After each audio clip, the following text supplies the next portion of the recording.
white collar dyan, or blue collar dyan na tinatawag. Bago ko sila ipakilala, hayaan ninyong pagbati ko'y maigawan, mapagpalang hapon sa bawat lahat.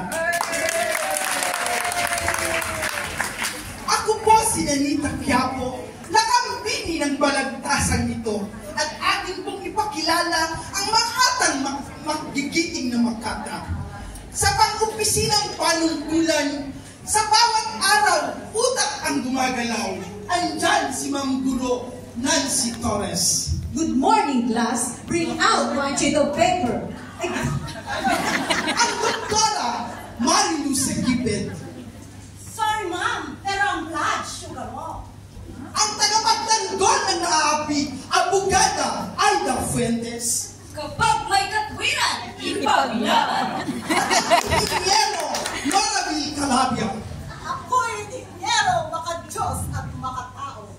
Sa kabilang panig naman, sikat ng araw, patak ng ulan, hindi alintana, tungkulin lang magampanan. Ang magsasaka, Luz Feliciano. Walang aanibig. Ang mangingisda, Nona Tolosa.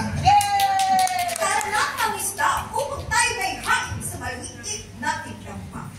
Ang naglalako sa bangketa, Maricar Bayubay. Bili na kayo, fresco, hindi binasa. Alis ng kalye, Mary Ann Tumbaga. Ang kalinisan, sunod sa kabanalan. At ito po silang palakpakan at bigyan ng katuhan. Ang pagiging guro ay napakahalaga dahil walang naging isa sa inyo kung walang nagtyaga, hubugin at pangaralan para kayo ay malikha sa pangarap na nais nyo maging mailathala.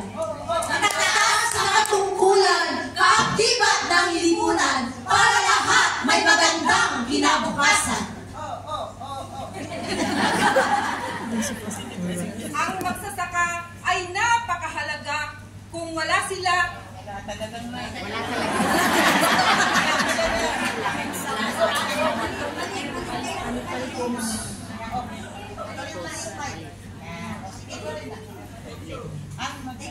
Ang magsasaka ay napakahalaga. Kung wala sila, bigas saan kukuha? Lalo na't mga Pinoy, 3 beses kumakain. At magsisisi na tayo kung walang kanin. Uri man ang aming mga tungkulin, pero sa lipunan, malaki ang ambag namin. Mga manggagamot ng lipunan, kung wala kami, sinong susuri sa lahat ng uri ng kanilang karamdaman? Hindi ang lahat na itiko, akala ng buhay kailanman. Sa katungkulan, kaakibat ng lipunan, para lahat may magandang kinabukasan.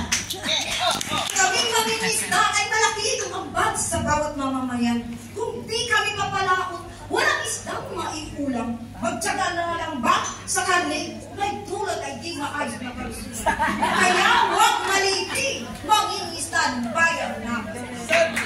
Pagangkuling man ang aming mga tungkulin, pero sa lipunan, malaki ang ambag namin. Sa batas ng tao, kaming abogadong napakahalaga. Kami ang himpilan ng mga pinagbibitangan, lalo na't sila'y wala namang kasalanan. Kapag may katwiran, kasama niyo kami para ipaglaban.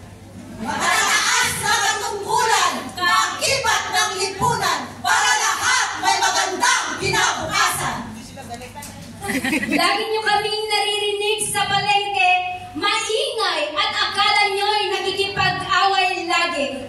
Pero nagtatawag lamang kami ng bibili sa mga panindan naming presko lagi. At kung sa tingin nyo'y hindi kami mahalaga, diyan kayo nagkamali mga kakosa. Dahil kung wala kami, kayo pa rin ba mga guro, mga doktora, mga abogada at inhinyero ang nasa mga bangketa? E di ang lahat ng pasyente at kliyente ninyo nagkakanda wala-wala. Mababang uri man ang aming mga tungkulin, pero sa lipunan, malaki ang ambag namin. Di ba masapat? Maraming saling ninyong nakikita? Naglalaki ang establishmento na kami ang gumawa. Nagpapatunay lamang na kung wala kaming mga engineero dito sa lupa, wala kayong makikitang mga masalang magaganda. Di ba sapat na katibayan? Sa lipunan kami ang bida sa aming nakasalalay kaunlaran ng bansa. Matataas na katungkulan, kaakibat ng lipunan para lahat may magandang kinabukasan.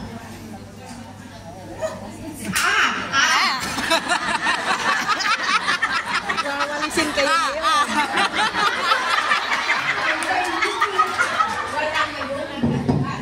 Kami man ay tagalinis lamang. Pero kung wala kami, pero kung wala kami,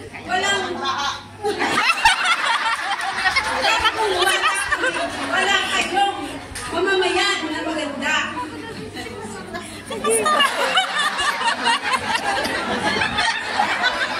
Laganap ang sakit sa lahat ng mamamayan. Baka pati si Doktor hindi na kayang lunasan kung ang kapaligiran puno ng karumihan. Kung wala kaming silbi, diyan kayo nagkakamali. Kahit ang hospital na walang tagalinis, tiyak ang mga pasyente nyo, buhay ay papapabilis. Mababang uri man ang aming mga tungkulin, pero sa lipunan, malaki ang ambag namin. Ops! Tama na ang bathat, mga yan, sapagkat kayang lahat ay magagaling, ngunit may mas angat ng konti lang. At bago ko isiwalat kung sino nga ba ang angat, nais kong palakpakan natin muling silang lahat. Ang katungkulan ninyo'y kahit tulad ng katawan, may iba't ibang bahagi na magkakaibang ginagampanan. Ang nakikita ng mata, hindi kayang titigan ng baga, at ang naapakan ng paa, hindi kayang gantayan ng mukha. Gaya ng kasabihan, sakit ang kalingkingan, ramdam ng buong katawan. Ganon din ang iyong mga katungkulan, may kanya-kanyang kahalagahan. Dahil kung wala ang isay, hindi uusad ang bayan. Ano mang uri ng iyong trabaho, maliit man ang sahod nyo, minimum lang. Pero kapag kayo'y tapat na nagbibigay ng tithes nyo, ang pagpapala ng Diyos sa inyo. Huwag ibase ang nararamdamang saya sa kapal ng iyong pitaka, kundi kung paano kayo pinagpala ng Diyos kasama ang buong pamilya. Amen. Bilang nakambini, ito ang hatol ko. Nakambini ang nanalo dito, pagkat siya naman ang nagbuo, kayo lang ang nagdemonstrate. Pagkat tungkulin nyo'y ginampalan nyo, buong katapangan, walang nervyoso. At bago kayo magkamayan, at na pong lahat silang bigyan ng panghuling palakpakan.